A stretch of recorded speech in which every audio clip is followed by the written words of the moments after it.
बिस्मिल्लाहिर्रहमानिर्रहीम। बोलते कालम के साथ मैं आमिर रज़ा खान और बड़ी खबर लेकर आए हूँ कि पंजाब में 8 डैम बनेंगे। जी हाँ, फिजिबिलिटीज़ जो हैं वो तैयार कर ली गई हैं और 8 जगहों पर ऐसे डैम बनाए जाएंगे ताकि पानी का वो सैलाब जो हम अब देख रहे हैं उनको ख़त्म किया जाए। लेकिन 8 डैम पंजाब के हैं, एक डैम लाहौर का भी है, उसका भी मैंने आपको बताना है। लेकिन सबसे पहले हम पंजाब की बात कर लें ताकि आपके जहन में हो कि गवर्नमेंट को जो है होश आ गया है, यानी सैलाब के पानी ने, और जिस तरह छींटे मार के बेहोश को उठाया नहीं जाता उसी तरह इनको होश दिलवाया है। लेकिन मुझे वे बैक जाना पड़ेगा। जब नवाज शरीफ का दूसरा दौर था तो लाहौर के शाही किला में एक मीटिंग हुई थी और उस मीटिंग के बाद उन रिपोर्टर्स में मैं भी शामिल था जो ब्रीफिंग लेने के लिए गए थे, और वहाँ पर जो मियाँ साहब को ब्रीफिंग दी गई थी वो रिपोर्टर्स की मौजूदगी में दी गई थी और उसमें बताया गया था कि लाहौर के 4 कोनों पर 4 बड़े रेजरवायर जो हैं,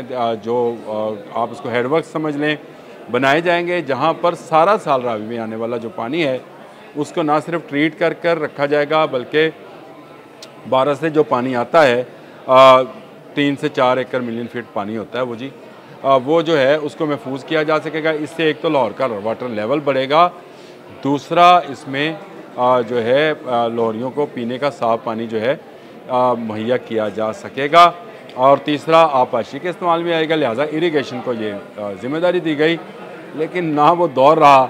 उसके बाद हम मुशर्रफ साहब के दौर में दाखिल हो गए, फिर जरदारी साहब आए, फिर उसके बाद नवाज शरीफ का दौर आया।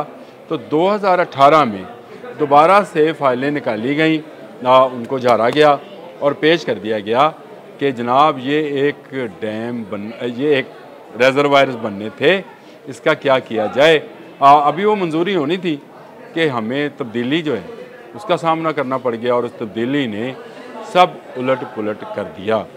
लेकिन उसके बावजूद हम नहीं जागे, और अब जब सैलाब आया है तो सब जाग पड़े हैं कि भाई ये क्या हुआ।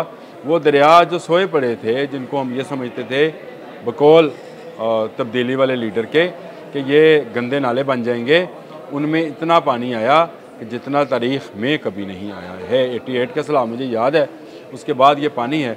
और उसके बाद अब ये पंजाब गवर्नमेंट ने फैसला किया है कि जहाँ जहाँ जो डैम बनना है उसकी फिजिबिलिटीज़ निकाली जाएँ।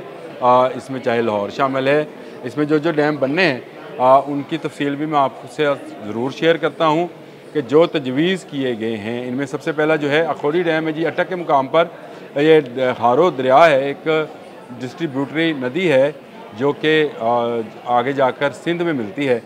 उसके ऊपर एक रेजरवायर बनाने के लिए जगह मौजूद है। अखौरी विलेज है जिसके इर्द गिर्द ऐसी जगह मौजूद हैं जहाँ पर पानी को ज़ख़ीरा किया जा सकता है, और इस पानी के ज़ख़ीरे को आने वाले वक्त में ना सिर्फ अटक बल्कि रावलपिंडी इस्लामाबाद के लिए भी ज़ेर इस्तेमाल लाया जा सकेगा। यानी एक इतना बड़ा रेजरवायर वाटर का बन जाएगा जो सारा साल और बारिशी पानी को जमा करता रहेगा और फिर उसको ज़राअत और पीने के पानी के लिए इस्तेमाल किया जाएगा। इसके बाद पॉपिन डैम है जी, ये चक है बेली, चक बेली खान और रावलपिंडी, और ये सवा रिवर के ऊपर बन सकता है। इसकी भी जो है फिजिबिलिटी तैयार कर ली गई है, और इससे भी जो है ना सिर्फ ज़राअत के लिए बल्कि पीने के लिए भी साफ़ पानी मुहैया होगा। इसके लिए भी जो जगह है, जो लोकेशंस हैं, उनके बारे में फिजिबिलिटीज़ बनाई जा रही हैं। कितना ख़र्चा आएगा, क्या होगा, क्या नहीं होगा। लाहौर वाला डैम अभी बाकी है, वो मैंने बताना है आपको। अच्छा, डैम नहीं रेजरवायर, चलें वो डैम ही होता है, पानी जहाँ रोक ले वो डैम ही है। उसके बाद मोरंज डैम है जी राजनपुर में। ये आपको पता है कि वहाँ पर राजनपुर में कोई सुलेमान से जो नाले आते हैं, जिनमें काहा नाला भी और नाले भी हैं, वहाँ से बेशुमार पानी जो है वो आगे बह कर समंदर तक चला जाता है और उनको रोकने का कोई इंतज़ाम नहीं। और वहाँ के इर्द गिर्द के लोग, क्योंकि पहाड़ी इलाका है, तो पानी को तरसते रहते हैं, तो उनके लिए ये मोरंज डैम जो है ये बनाया जाएगा मोरंज के इलाके में, ताकि उनको पीने का साफ़ पानी और इसके साथ साथ उनकी ज़राअत के लिए भी सारा साल पानी मुहैया होता रहे। और ये जो नाले बह कर हर साल ना सिर्फ फसलों को डुबोते हैं बल्कि लोगों की जानें भी साथ ले जाते हैं, यही पानी हम दोबारा इस्तेमाल कर सकते हैं। इसके बाद पोठवा रीजन में जी जगह बहुत है। अगर आपने जीटी रोड से या मोटरवे से सफ़र किया हो तो आपको वसीओ अरीज़ बंजर जो हैं मैदान नज़र आते हैं, ऊंचे नीचे टेले हैं वहाँ पर, और इतने वसी हैं कि वहाँ पर तो कई हेक्टर एकड़ मिलियन बिलियन फीट जो पानी है उसको ज़ीरा किया जा सकता है। अब उनको ज़ेर इस्तेमाल लाने के लिए भी जो है ये पोठोहार रिजन में सवा डैम बनाने की तजवीज़ है। ये भी दरिया सवा पे ही बनेगा, जो पानी वहाँ से बच कर आएगा और उसके बाद जो बारिशें होंगी वहाँ पर ये पानी जो कि अभी चला जाता है, ज़ाया हो जाता है, उसको बचा लिया जाएगा और उसको ज़राअत के लिए इस्तेमाल किया जाएगा। लेकिन उसके बाद एक और तरीही जगह है जी, किला रोहतास का आपने नाम सुना होगा। रीजन वही है पोठोहार, और इसमें कहान रिवर एक बहता है जी, जो कि दरिया झेलम की एक डिस्ट्रीब्यूटरी नदी है।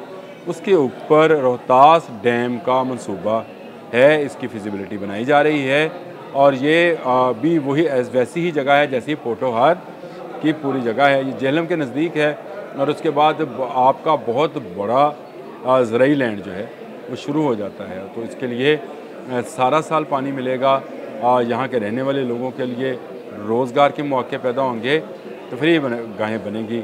अब आ जाएं लाहौर में जो वाटर रिजर्वायर है, वो मैंने आपको बताया कि लाहौर के 4 कोनों में ऐसे वाटर रिजर्वायर बनने थे, नहीं बन सके, और उसकी बहुत बेशुमार वजूहत है। हुकूमतों की तब्दीली और नवाज शरीफ साहब का चले जाना सबसे बड़ी वजह थी। लेकिन अब उनकी ही सपुत्री या उनकी ही बेटी जो हैं इस वक्त बरसर इक़्तिदार हैं, तो काका गाजी पर काम करने का आगाज़ किया। जहाँ ये काका गाजी नाम है उस जगह का जहाँ पर पानी का एक बड़ा ज़हीरा जो है बनाने की फिजिबिलिटी तैयार की गई है, और इस पर 650 मिलियन डॉलर जो है उसके ख़र्चे का अंदाज़ा लगाया जा रहा है। और ये एक तकरीबन 150 एकड़ फुट पर 150 एकड़ पर मुश्तमिल एक वाटर रिजर्वायर, यानी एक ऐसा पानी का हौज़ होगा जहाँ से ज़ेर ज़मीन जो वाटर लेवल है उसको भी ठीक रखा जाएगा, और सैलाबी पानी भी इसमें जाएगा। इसके साथ साथ BRB में भी ये एक काम इस तरह का किया जा रहा है ताकि वहाँ से भी साफ़ पानी लोगों को मुहैया किया जा सके, और बहुत सारा काम जो है होना बाकी है। कल शुनीद थी कि कोई ऐसी कनाल भी बनाई जा रही है ताकि बंद के उस तरफ जो सैलाबी पानी आए तो बंद के साथ वाली आबादियों को बचा लिया जाए। ये मनसूबा कब मुकम्मल होता है, वासा के पास कब आता है, कब इसकी फिजिबिलिटी बनती है, ये तो आने वाला वक्त ही बताएगा। लेकिन अब हर साल इसी तरह सैलाब आएंगे, ये बात ज़हन में रखिएगा कि आपके DG NDMA ने ये लोगों को वार्न किया है कि आने वाले साल में 22% बारिशें ज़्यादा, इस साल 17% बारिशें ज़्यादा हुई हैं, तो अभी 9वां स्पेल चल रहा है। आने वाले साल में 22% बारिशें ज़्यादा हुई, इसका मतलब है आने वाले साल में ज़्यादा बारिश, ज़्यादा पानी और ज़्यादा बड़ी साजिशें भारत की जो हैं वो देखने में आएंगी। हमें जल्द से जल्द इन डैम्स को, फिजिबिलिटीज़ को फाइलों में से निकाल कर अमली तौर पर इन पर काम का आगाज़ करना चाहिए। उसके लिए चाहे हमें चीन से मदद लेनी पड़े, फ्रांस से, जर्मनी से, अमेरिका से, किसी से भी मदद लेनी पड़े, लेकिन हंगामी और जंगी बुनियादों पर डैम्स की तमीर का काम शुरू कर देना चाहिए। मरीम नवाज़ आप ज़बरदस्त काम कर रही हैं और हर जगह बहुत एक्टिव नज़र आ रही हैं। मेरा ख्याल है उनको सारे काम छोड़कर डैम्स के बारे में सोचना चाहिए, क्योंकि आने वाले साल में अगर ज़्यादा बारिशें हुई तो ज़्यादा नुकसान का अंदेशा, और भारत तो यही चाहता है कि इनका नुकसान हो। हमें उस नुकसान से बचने के लिए तमाम पानी के रिजर्वायर जो हम बनाना चाहते हैं उनको बना लें, ताकि हमारे आने वाले वक्त में हमारे बच्चों के लिए अच्छा माहौल बन सके। वैसे वाज़ह रहे कि लाहौर के करीब जो रिजर्वायर बनने थे उनके साथ साथ जंगल भी उगना था और वहाँ तफरीह गाह भी बननी थी। आइडिया दे रहा हूँ कि अच्छी तफरीह गाह बन सकती है एक मसनूई झील के इर्द गिर्द, और लोग वहाँ पर ना सिर्फ फ़िशिंग करें बल्कि बोटिंग करें, और सैलाब के दिनों में ये पानी जो है बजाय इसके कि हमारे घर डुबोए, ये उस रिजर्वायर को भरे और वो पानी जो है हम सारा साल इस्तेमाल करें। इससे आगे सतलुज के साथ साथ भी हमें काम करने की ज़रूरत है कि अगर दोबारा सतलुज में सैलाब आए तो गंडा सिंह वाला बॉर्डर और कसूर का इलाका जो है उसके देहात को कैसे बचाया जाए। इसकी फिजिबिलिटी पता नहीं कब बनेगी, जब बनेगी देखा जाएगा। अब तक के लिए इतना ही। अल्लाह हाफ़िज़।